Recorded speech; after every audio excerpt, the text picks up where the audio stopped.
Hey, it's Ellen Christina of Embassy Promotions, helping influencers and creators future-proof their wealth and their brand by building digital assets. And in today's video, we're going to look at the dark side of influencers joining MLMs and why it's kind of boomed so much since the pandemic and lockdown. And this isn't going to be an MLM bashing video, but it's certainly going to be a video that it will explain to you with facts why joining an MLM or network marketing or direct sales, whatever, still isn't the best way to monetize your audience as an influencer.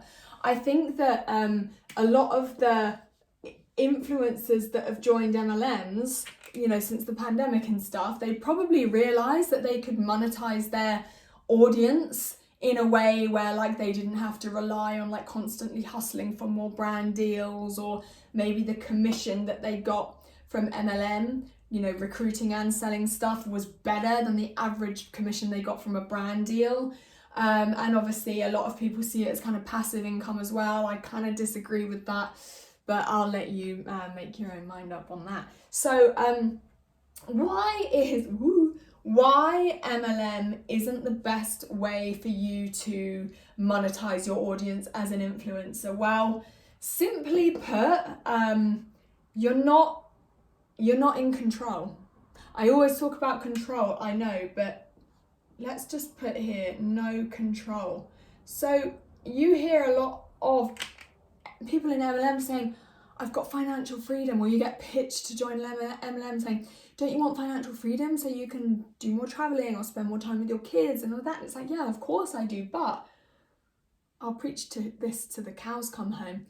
Are you ever truly financially free if your paycheck is dictated or is at the mercy of a circumstance or a variable that you cannot control?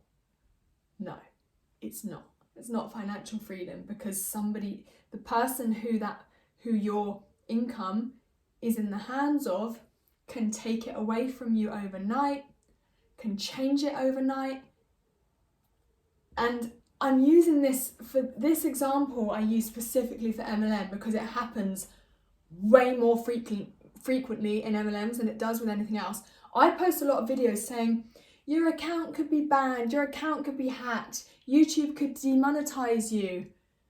None of those things are as likely as an MLM doing some shady shit and leaving you completely in the dark and changing your commission structure, or deciding not to pay you at all, or the company just folds overnight. So many MLMs just go bust overnight, don't they? Because the shady practices, a lot of them are shady. I'm not painting everyone on the same brush. Just, I know that a lot of the owners will start MLMs and then, something will happen and it will fold, and then they'll go to, and then they'll start another one. And, it's all a bit weird sometimes, isn't it? So the thing with MLM, what am I trying to say? Let's just list them down, baby. Let's just list them down. What have the owners of MLMs done in the past? Completely changed commission structures overnight, and people have literally gone from earning 100k to £1,000. So they can cut, change, or literally take away your commission for no rhyme or reason, just because it makes better sense for their company to do that, leaving you in a situation where you can either stay on a much lower amount, or you can go and you can join another MLM. As an influencer, do you really want to go down this road? Number two, again, I'm not painting every company with the same brush. They could just end up being really dodgy or doing something dodgy. So you can't control what someone's like. Do you know the owner of this MLM personally? And are you sure there's no skeletons in that closet? So, if the company does something shady, company weird, your reputation is on the line here. This is your reputation as an influencer. This is your lifestyle. This is your brand. If if anything weird happens with this, or the person who owns this, I've got one company in mind, who kind of boomed in the UK a little bit during lockdown, and everyone's jumped ship now because it's just an absolute crap show. What happens, like, there's a reason why they all left and they all jumped ship to somewhere else, because their reputation was on the line by staying with the company. So, you know, you can't control what company owners are going to do, are going to say, are going to act. Have they done anything illegal? You know, you don't know. And if something comes out, like, they've used the wrong ingredient, like they've claimed a product was cruelty-free and it wasn't. They've claimed a product was vegan and it wasn't. They've claimed a product had this ingredient in it and that was never in there at all. And that has happened so much. It always happens with MLMs. Or they've used, you know, like non-FDA approved ingredients and told everyone that it is FDA approved. What happens then? Your reputation's on the line. What do? You either stay and you earn nothing because nobody trusts that company anymore, or you then have to jump ship and now you're with another MLM. You have to start it all over again. So they can cut, change, take away your commission, or they can just decide not to pay you at all. They can pay you late. Something weird can come out about the company and your personal reputation, your personal brand is on the line. Not to mention, yeah, you're just not in control. You don't really have financial freedom.